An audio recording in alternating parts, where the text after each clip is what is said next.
don't have anyone who's qualified in beekeeping in the ministry.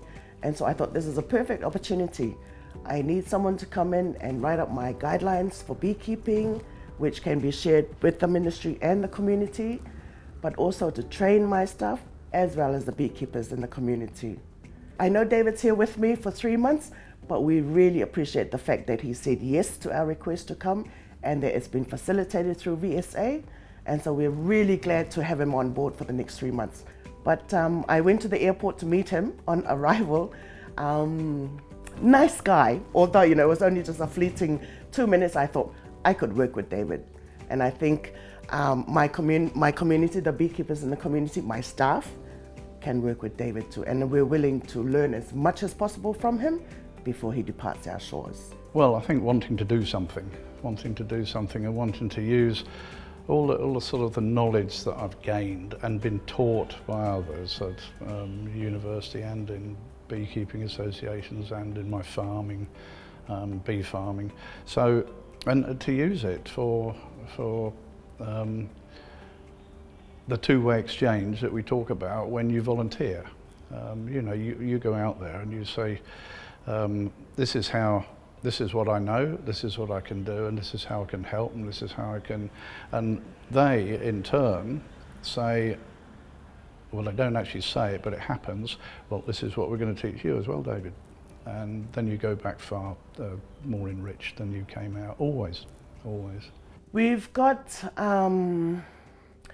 like full-time, or maybe not full-time, but actually have a big number of hives. There's about 20, but we've got about 50 who's very interested in beekeeping.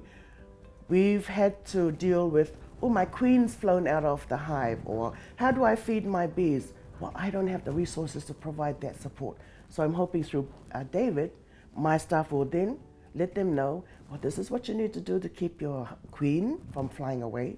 This is how you feed the bees, and these are the diseases you need to take note of that could potentially impact your beehive. So all these things is really why I needed David to be here. The Cook Islands wants to go into export. I think honey is an area that we could potentially export to New Zealand or anywhere else in the world. And through David, I'm hoping too that we can come up with a strategy as to what can we do for these beekeepers who are already producing lots of honey, send it away.